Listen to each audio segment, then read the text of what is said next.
Hi friends, welcome back. Realme തീർന്നോ എന്നാണ് എൻ്റെ ചോദ്യം. ഇന്നത്തെ വീഡിയോയിൽ അതാണ് എനിക്ക് തോന്നുന്ന കാര്യം. കാരണം Realme Narzo 55G Mighty 5G Game On, അതാണ് ഇവരുടെ tag line, Mighty 5G Game On. ഇങ്ങനെ പറഞ്ഞുകൊണ്ട് ഇറക്കിയിരിക്കുന്ന ഈ ഫോൺ ഒരു ഗംഭീര സംഭവമാണെന്നാണ് അവർ ഉദ്ദേശിക്കുന്നത്. ബട്ട് ആക്ച്വലി ഇത് എത്രത്തോളം നല്ലതാണ്, എന്താണ് ഇതിൻ്റെ പോരായ്മകൾ, ഈ രണ്ട് കാര്യങ്ങളുമാണ് നമ്മളിന്ന് നോക്കാൻ പോകുന്നത്. സോ ഈ വീഡിയോ നിങ്ങളും കാണുക, സുഹൃത്തുക്കൾക്കും ഷെയർ ചെയ്ത് കൊടുക്കുക.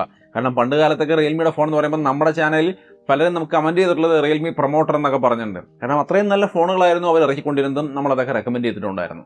ബട്ട് ഇന്ന് ആ ഒരു സാഹചര്യം നിലവിലുണ്ടോ, നമുക്ക് നോക്കാം. ഈ ഒരു ഫോണിൻ്റെ ബോക്സ് നിങ്ങൾക്ക് ഇവിടെ കാണാം, Narzo 55G. ഈ ബോക്സ് ഓപ്പൺ ചെയ്യുമ്പോൾ അകത്ത് മറ്റൊരു ബോക്സ് ഉണ്ട്. അതിനകത്ത് പതിവായിട്ടുള്ള കേസും ഡോക്യുമെൻസും സിം ടൂളും ഒക്കെയാണ് ഉൾപ്പെടുന്നത്. അതങ്ങോട്ട് മാറ്റി വെച്ചാൽ 33 വാട്ടിൻ്റെ ഒരു ചാർജർ കാണാം, ടൈപ്പ് സി കേബിളും ഉൾപ്പെടുന്നുണ്ട്. സോ എങ്ങനെയാണ് ബോക്സിനകത്തെ കണ്ടന്റ്, അതൊക്കെ മാറ്റി വയ്ക്കാം. ഫോണിലേക്ക് വരാം. Narzo 55G. ഈ ഒരു ഫോണിൻ്റെ ക്ലോസ് ലുക്ക് ആദ്യം നമുക്കൊന്ന് നോക്കാം. ഇതൊരു ബോക്സി ഷേപ്പ് ഫോണാണ്. സോ ഒരു ട്രെൻഡി ആയ ഡിസൈൻ എന്ന് വേണമെങ്കിൽ പറയാം. 3.5mm headphone jack, main microphone, type C port, speaker grill. Right സൈഡിൽ power button, fingerprint sensor integrate ചെയ്ത് വരുന്നു. ലെഫ്റ്റ് സൈഡിൽ വോളിയം ബട്ടണും സിം ട്രേയും. ടോപ്പിൽ നോയ്സ് ക്യാൻസലിംഗ് മൈക്രോഫോൺ. സ്പീക്കറുകൾ ഡുവൽ സ്റ്റീരിയോ സ്പീക്കറാണ്. വലിയ ഗുണമൊന്നും തോന്നിയില്ലെങ്കിലും കുഴപ്പമില്ലാത്ത ഒരു ഗുഡ് ക്വാളിറ്റി സ്പീക്കർ എന്ന് പറയാം. റിയർ സൈഡിൽ ക്യാമറ മോഡ്യൂൾ 48 മെഗാ പിക്സലിന്റെ മെയിൻ ക്യാമറയാണ്. ഫ്രണ്ട് സൈഡിൽ 8 മെഗാ പിക്സലിന്റെ സെൽഫി ക്യാമറയാണ്. അത് ഒരു നോച്ച് ഡിസൈനകത്താണ് വരുന്നത്. ഡിസ്പ്ലേ 90 ഹെർട്സിന്റെ LCD ഡിസ്പ്ലേ ആണ്. ഇൻ ഹാൻഡ് ഫീൽ ഗുഡ് ആണ്. 8.1mm thickness, 190 gram weight. Colour നോക്കി കഴിഞ്ഞാൽ hyper blue and hyper black, അങ്ങനെ രണ്ട് കളറുകളാണ് പറയുന്നത്. സോ ഓവറോൾ കയ്യിൽ പിടിക്കാനും യൂസ് ചെയ്യാനും കാണാനും ഒക്കെ നന്നായിട്ടുണ്ട്. ഇതിന്റെ പ്രൊസസ്സർ Dimensity 810 എന്ന് പറയുന്ന പ്രൊസസ്സറാണ്. 15,999 ഇതിന്റെ പ്രൈസ്. ആ പ്രൈസിന് ഈ പ്രൊസസ്സർ ഓക്കെയാണ്. അതായത് ആ ഒരു പ്രൈസ് റേഞ്ചിൽ 5G പ്രൊസസ്സറായിട്ട് ഏറ്റവും നല്ലത് ഇത് തന്നെയാണ് വരുന്നത്. സോ ഇത് തീർച്ചയായിട്ടും ആക്സെപ്റ്റബിൾ ആണ്. സോ നല്ലൊരു പ്രൊസസ്സർ ഉണ്ട്. റാം ആൻഡ് സ്റ്റോറേജ് നോക്കിയാൽ LPDDR4X റാമും UFS 2.2 സ്റ്റോറേജും വരുന്നുണ്ട്. ഇത് Realme UI 3.0 Android 12 ബേസ്ഡ് ആണ്. സോ അത് ലേറ്റസ്റ്റ് സംവിധാനങ്ങളുണ്ട്. സോ ഈ കാര്യങ്ങളെല്ലാം നന്നായിട്ടുണ്ട്. നന്നാവാത്ത ഒരേ ഒരു കാര്യമേ ഈ ഭാഗത്തുള്ളൂ, അത് റാം ആൻഡ് സ്റ്റോറേജ് ആണ്. റാമിലേക്ക് വന്നാൽ 4GB Ram and 64GB storage. ഈ ഒരു കോംബോയ്ക്ക് നമുക്ക് വരുന്ന വില എന്ന് പറയുന്നത് 15,999 രൂപയാണ്. 16,000 രൂപയ്ക്ക് ഈ ഒരു റാം സ്റ്റോറേജ് എന്ന് പറയുന്നത് അത്ര അക്സെപ്റ്റബിൾ ആയിട്ട് എനിക്ക് തോന്നിയില്ല. 15 രൂപ താഴെ ആയിരുന്നെങ്കിൽ നമുക്കിത് അടിപൊളിയായിരുന്നു എന്ന് പറയാം. പക്ഷെ ഇത് അതിന് മുകളിൽ വരുമ്പോൾ ആ വില അത്ര നന്നായിട്ട് എനിക്ക് തോന്നിയില്ല. 5Gയുടെ കാര്യം നോക്കിക്കഴിഞ്ഞാൽ ഡുവൽ 5G, അതായത് ഡുവൽ 5G സ്റ്റാൻഡ് ബൈ ഒക്കെ സപ്പോർട്ട് ചെയ്യുന്നുണ്ട്. 5G ബാൻഡുകളൊക്കെ നിങ്ങൾക്ക് ഇവിടെ സ്ക്രീനിൽ കാണാം, ആവശ്യത്തിനുണ്ട്. അതേപോലെ തന്നെ ഇതിൽ പവർ സേവിംഗ് മോഡൊക്കെ ഉണ്ട്. 5G power saving mode. 5G ഇല്ലാത്തൊരു സ്ഥലത്ത് 5G ഇറക്കി അതിൽ ഡുവൽ 5G സ്റ്റാൻഡ് ബൈയും കൊടുത്ത് അതിൽ പവർ സേവിംഗ് മോഡ് വരെ കൊടുത്തിരിക്കുന്നു. കാരണം 5G യൂസ് ചെയ്യുമ്പോൾ നമുക്ക് ബാറ്ററി ഡ്രെയിൻ കൂടുതൽ വരാതിരിക്കാൻ വേണ്ടിയിട്ട് പവർ സേവിംഗ് മോഡ് അത് ഈ നാട്ടിൽ പൊളിച്ചിട്ടുണ്ടല്ലേ. എല്ലാ ബ്രാൻഡുകളും ഇങ്ങനെ ചെയ്യുന്നുണ്ട് കേട്ടോ. അതുകൊണ്ട് കുറവ് തമാശ, ഞാൻ വെറുതെ ചുമ്മാ പറഞ്ഞത്. സംഭവം നന്നായിട്ടുണ്ട്. എന്തായാലും 5G ഒക്കെ ഉൾപ്പെടുന്നൊരു ഫോണാണ്. ആകെ ഈ വിലയും റാം സ്റ്റോറേജും കൂടി നോക്കുമ്പോൾ അതെനിക്ക് അത്ര സെറ്റായിട്ട് തോന്നിയില്ല. ഗെയിമിങ്, പെർഫോമൻസ്, എല്ലാ കാര്യങ്ങളും നന്നായിട്ടുണ്ട്. ഗെയിമിംഗ് ഒക്കെ നിങ്ങൾക്ക് ഇവിടെ കാണാം. അത്യാവശ്യം കുഴപ്പമില്ലാതെ ഈ ഒരു പ്രൊസസ്സർ അത്യാവശ്യം നല്ലതാണ്. അതുകൊണ്ട് തന്നെ അത്യാവശ്യം ഗെയിം കളിക്കാനൊക്കെ പറ്റും. സോ ഈ രീതിയിൽ നിങ്ങൾക്ക് വേണമെങ്കിൽ ഗെയിമും കളിക്കാം. സോ ഓവറോൾ ഇതിൻ്റെ പെർഫോമൻസ് വലിയ കുഴപ്പമില്ല. ഈ പറഞ്ഞ ഒരു പോരായ്മ നിങ്ങൾക്ക് ഒന്ന് നോട്ട് ചെയ്ത് വെക്കാം. ഇനി ഇതിൻ്റെ ഡിസ്പ്ലേയിലേക്ക് വന്നു കഴിഞ്ഞാൽ ഇതിവിടെ കാണാവുന്ന പോലെ ഒരു നോച്ച് ഡിസൈനാണ്. ഇപ്പോൾ 20,000 രൂപ റേഞ്ചിൽ പല ഫോണുകൾ നമ്മൾ ഈ അടുത്ത കാലത്ത് റിവ്യൂ ചെയ്തതിൽ ഒക്കത്തിലും ഈ ഒരു ഡിസൈനാണ്. പഞ്ച് ഹോൾ ആർക്കും വേണ്ടാതായെന്ന് തോന്നുന്നു. ബ്രാൻഡുകൾക്ക്, ആൾക്കാർക്ക് അതാണ് ഇഷ്ടം. എല്ലാവരും കമൻറ്റ് ചെയ്യുന്നുണ്ട്. ബട്ട് കമ്പനികൾ ഇതാ പുറകിൽ വീണ്ടും ഇറക്കുന്ന പുതിയ ഫോണിലൊക്കെ നോച്ച് ഡിസൈനാണ്. സോ എന്താണ് ഇതിന് നന്നായിട്ടുണ്ടെന്ന് പറയണോ മോശമാണെന്ന് പറയണോ എന്ന് അറിയാത്തൊരവസ്ഥയാണ്. എനിക്ക് പേഴ്സണലി, എനിക്കെന്നല്ല എല്ലാവർക്കും തന്നെയും പഞ്ച് ഹോൾ ആ ഒരു ഇത്തിരി വൃത്തിയുള്ളൊരു സെറ്റപ്പാണ് ഇഷ്ടം. പക്ഷേ ഇവരിപ്പോൾ ഇതാണ് കൊടുക്കുന്നത് എല്ലാ ബ്രാൻഡുകളും. ഇവരും അത് തന്നെയാണ്. 6.6 ഇഞ്ച് വരുന്ന full HD plus LCD display ആണ്, 90 ഹെർട്സിന്റെ. സോ ഇവിടെ സൂപ്പർ AMOLED ഒന്നും വരുന്നില്ല എന്നർത്ഥം. 180 ഹെർട്സിന്റെ touch sampling rate, 90.7% screen to body ratio, 600 നിറ്റ്സിന്റെ ബ്രൈറ്റ്നസും കാര്യങ്ങളും.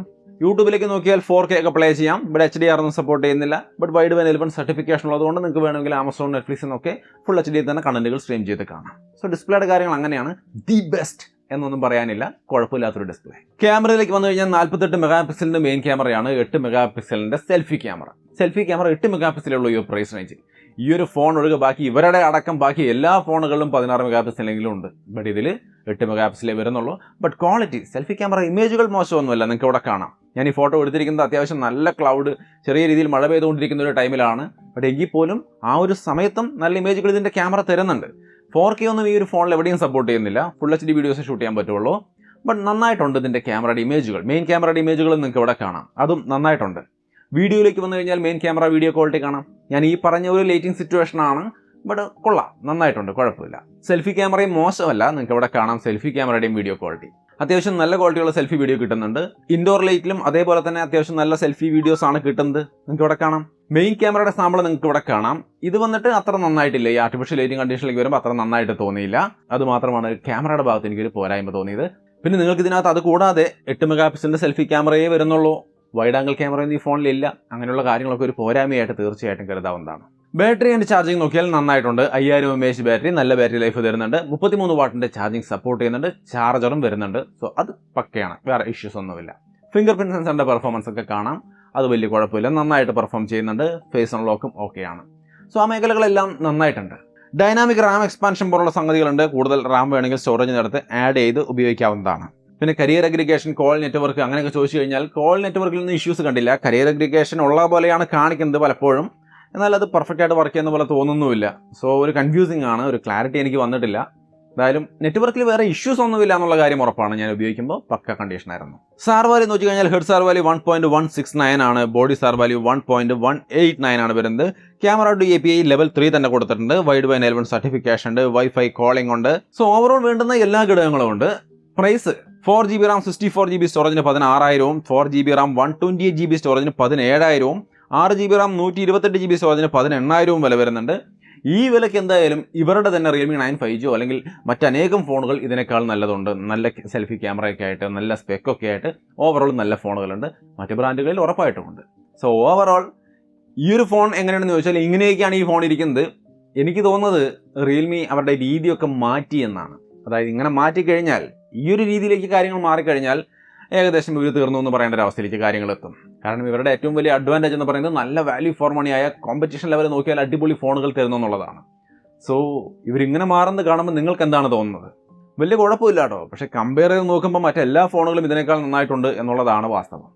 സോ ഇത് എടുക്കണോ വേണ്ടേ എന്നുള്ളത് നിങ്ങളുടെ ഇഷ്ടമാണ്. നിങ്ങളുടെ അഭിപ്രായങ്ങൾ തീർച്ചയായിട്ടും കമൻറ്റായിട്ട് ഷെയർ ചെയ്യുക.